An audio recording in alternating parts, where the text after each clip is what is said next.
ভাবিলোঁ আজি অলপমান নিজকে টাইম দিওঁ। মোৰ মুখখন যে একেবাৰে গ্ল' নাইকিয়া হৈ গৈছে। বলকচোন পাকঘৰত থকা কেইটামান বস্তুৰে আজি নিজকে গ্ল' কৰি পেলাওঁ। মই লৈছোঁ ইয়াত হালধি, বেচন, চিনি পাউডাৰ, অলপমান হানি আৰু অলপমান গাখীৰ। একেটা দি ভালকৈ মিলাই ল'লোঁ। সদায় সদায় পাৰ্লাৰ গৈ ফেচিয়েল কৰাটোতো পচিবল নহয়েই।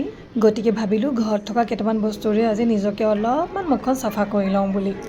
আফটাৰ ডেলিভাৰী নিজক অকণো টাইম দিব নোৱাৰা হ'লোঁ, অকণো কেয়াৰ কৰিব নোৱাৰা হ'লোঁ। সেইটো অকল মোৰে হয়নে আপোনালোকৰো হয় জনাবচোন বাৰু। এতিয়া মই ধুনীয়াকৈ মুখখনত লগাই ল'লোঁ, তাৰপিছত অলপ সময় মাছাজ কৰিলোঁ। মই 10 মিনিটমান মাছাজ কৰিলোঁ দেই ধুনীয়াকৈ। এইখিনি সময়ত মানে লিয়ানা শুই আছিলে, তাকো জল্দি কৰিছোঁ আকৌ মই যদি লিয়ানা উঠি যায় কেনিবাকৈ তেতিয়াহ'লে যাব আৰু মোৰ মুখ চাফা। আজিকালি আকৌ লিয়ানাই অকণো নেখেলে, প্ৰত্যেকটো সময়তে মাম্মা কৰি মানে মই লগত খেলি থাকিবই লাগিব, তেতিয়াহে খেলিব মানে তাই। এতিয়া মই ধুনীয়াকৈ 10 মিনিটমান মুখখন মাছাজ কৰিলোঁ, তাৰপিছত ধুনীয়াকৈ ধুই ল'লোঁ। চাওক কিমান ভাল লাগিছে। মানে আপোনালোকে এবাৰ ট্ৰাই কৰি চাব, গম পাই যাব লগে লগে। তাৰপিছত মই চিৰামত ইউজ কৰোঁ মিনিমেলিষ্ট দেই। আপোনালোকে কি কৰে জনাবচোন, কোনটো চিৰাম ইউজ কৰে। মই লগাই ল'লোঁ ধুনীয়াকৈ চিৰাম।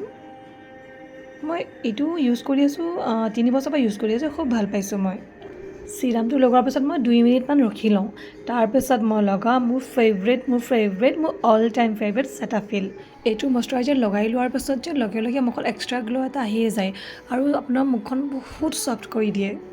নিজৰ মুখখন চাফা হৈ থাকিলে কিমান ভাল লাগে ন, এনেকুৱা লাগে যে আইনাটো চায়েই থাকোঁ নিজকে পেম্পাৰ কৰা হ'ল মানে মোৰ ছোৱালী উঠিলে দেই। আজিলৈ ইমানেই আছিলে, বাই বাই। যদি মোৰ ভিডিঅ'টো ভাল পায় লাইক, কমেণ্ট আৰু শ্বেয়াৰ কৰি দিব। বাই।